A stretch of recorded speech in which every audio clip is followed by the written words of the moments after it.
तो देश में सांसों के संकट पर न्यूज़ 24 की सबसे बड़ी कवरेज लगातार मौजूद है और तमाम राज्यों से हम आपको अपडेट कर रहे हैं कि अब हालात कैसे बने हुए हैं। लेकिन कुछ जगह से राहत भरी खबर भी सामने निकल कर आई है और जल्दी से लखनऊ का रुख कर लेते हैं और वहां से अशोक तिवारी हमारे साथ मौजूद हैं। अशोक, मामले जरूर बढ़ रहे हैं लेकिन अब कई जगह से थोड़ी सी राहत की खबर भी है, तो उत्तर प्रदेश में हालात क्या है?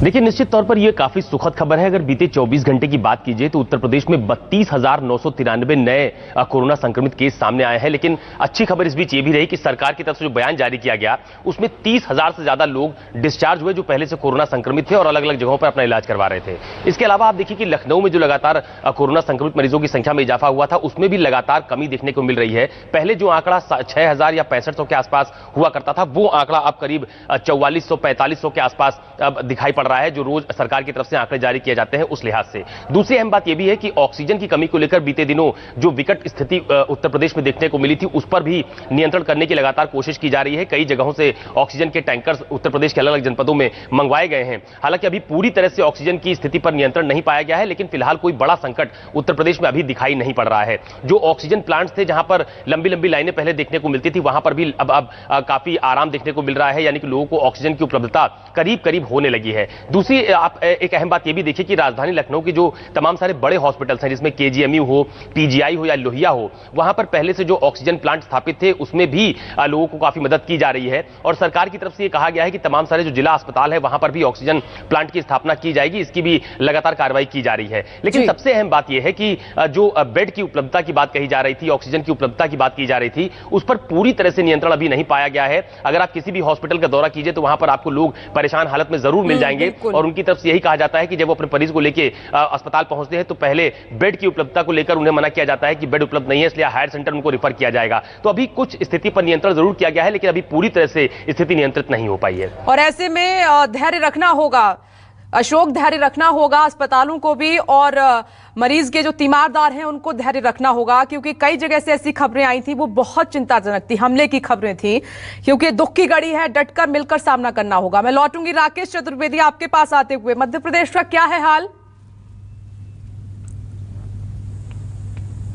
देखिए, बिल्कुल मध्य प्रदेश में जो अब सबसे अधिक अभी जो जरूरत बनी हुई है ऑक्सीजन की जरूरत बनी हुई है। और मैं एक आंकड़ा जरूर बताना चाहूंगा कि केंद्र सरकार ने 22 अप्रैल की बात करें तो मध्य प्रदेश में 643 मीट्रिक टन ऑक्सीजन की आपूर्ति सुनिश्चित की है, ये केंद्र सरकार ने कहा है। लेकिन आज की बात करें, यानी इस फैसले के 6 दिन बाद की बात करें तो आज भी मध्य प्रदेश में 530 मीट्रिक टन ऑक्सीजन ही उपलब्ध हो पाई है। और ये तब हो पाई है जब मध्य प्रदेश के आसमान से वायुयान जो है वो ऑक्सीजन लेकर आ रहे हैं। जो ऑक्सीजन एक्सप्रेस जो है मध्य प्रदेश में पहुंच रही है, तब ये हालात है। यानी कह सकते हैं कि मध्य प्रदेश में सांसें जिंदा रखने के लिए मरीजों को जो ऑक्सीजन की जरूरत है वो अभी पर्याप्त अभी आपूर्ति नहीं हो पाई है। हालांकि पिछले अकेले 7 दिन की बात करें तो 200 मीट्रिक टन अधिक ऑक्सीजन मध्य प्रदेश को मिली है। लेकिन जिस तरह से यहाँ पर संक्रमण फैला है और जिस तरह से यहाँ पर जो पॉजिटिविटी रेट है वो बड़ी है और ऑक्सीजन बेड्स की जो संख्या बढ़ी है उस लिहाज से अभी भी मध्य प्रदेश को ऑक्सीजन की अभी और अधिक दरकार है। और तमाम शहरों से, चाहे भोपाल की बात करें या फिर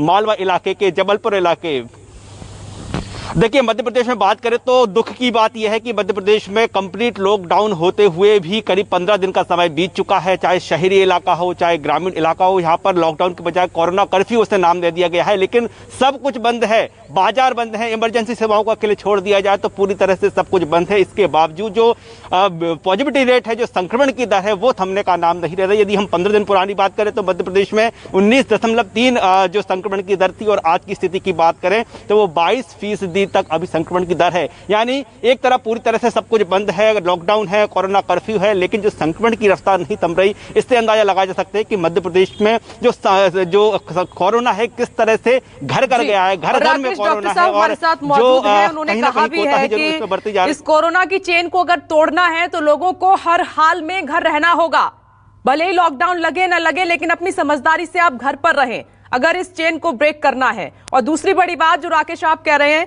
कि ऑक्सीजन की सप्लाई हो रही है लेकिन अभी भी ये नाकाफी है। कई अस्पतालों में ऑक्सीजन की जल्द जरूरत है और ये चेन ब्रेक नहीं होनी चाहिए। आप बने रहें। और सर, डॉक्टर एल तोमर, एक बार फिर से आपके पास आते हुए, सर मैं एक अच्छी खबर की बात करूंगी अब क्योंकि रिकवरी रेट सर बहुत अच्छा है, ये राहत की बात है क्या सभी के लिए? देखिए, रिकवरी रेट तो बहुत अच्छा है, ये राहत की बात तो है, लेकिन जिस तरीके से हमारा संक्रमण बढ़ रहा है वो अच्छी बात नहीं है। और संक्रमण और तेजी से बढ़ रहा है क्योंकि RT-PCR टेस्ट उतने नहीं हो पा रहे हैं जितने की होने चाहिए, उसकी अवेलेबिलिटी नहीं है या कई जगह रोक लगाई हुई है। तो ये हमें आंकड़ा मिल पा रहा है कि कितना रेट है इन्फेक्शन का, वो कितना ट्रू है ये कहना मुश्किल है। जो लोग डिस्चार्ज हो रहे हैं वो आंकड़ा तो सही हो सकता है, लेकिन केस जिस तरह से बढ़ रहे हैं उसका आंकड़ा कितना सही है कहना मुश्किल है, क्योंकि एडमिशन तो सब लोगों का नहीं हो पा रहा है, बेड ही अवेलेबल नहीं है, हॉस्पिटल में बेड अवेलेबल नहीं है। तो ये कहना कि कितना सही है, कितना एनकरेजिंग है ये रिकवरी रेट, कहना थोड़ा सा मुश्किल है। और सब ब्रेक करने के लिए क्या करें अभी, इस चेन को ब्रेक करने के लिए?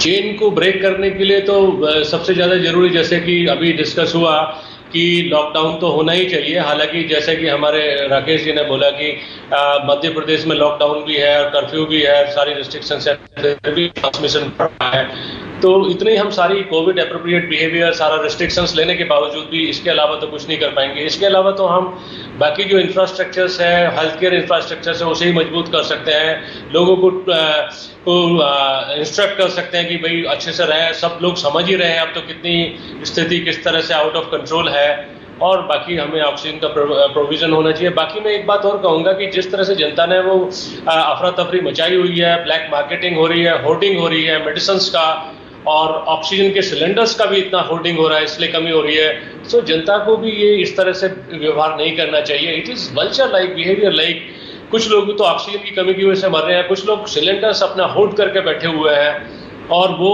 अच्छा ऐसी भी फैसिलिटीज दी हुई है कि आइए और सिलेंडर भरवा लीजिए। क्या गवर्नमेंट इस पर कंट्रोल नहीं कर सकती कि ऐसे प्राइवेट लोग कैसे सिलेंडर भरवा सकते हैं और कैसे सिलेंडर अपने पास रखते हैं? पहले भी सिलेंडर लोग अपने पास रखते थे, लेकिन उसमें ये होता था कि भाई जो पेशेंट क्रॉनिक है, एस्थमेटिक है, कभी इमरजेंसी में जरूरत है तो रखते थे। आजकल तो लोगों ने ऐसा किया हुआ है कि एंटीसिपेशन में कि होगा किसी को तो सिलेंडर रख लो। इतने बड़े बड़े सिलेंडर, बड़े नॉट छोटे, बड़े सिलेंडर्स घर में रखे हुए हैं और वो रिलीज ही नहीं कर पा रहे हैं। तो government must take some action against this. Hospital में पेशेंट एडमिट है, 50 पेशेंट, 100 पेशेंट्स एडमिट है, ऑक्सीजन की रिक्वायरमेंट है। हॉस्पिटल के एडमिनिस्ट्रेटर्स कह रहे हैं कि आप ऑक्सीजन 2 घंटे का बचा है, 4 घंटे का बचा है। गवर्नमेंट से रिक्वेस्ट कर रहे हैं सर, ये तो आप क्या कहूं इन लोगों पे शर्म आती है जो ब्लैक मार्केटिंग कर रहे हैं।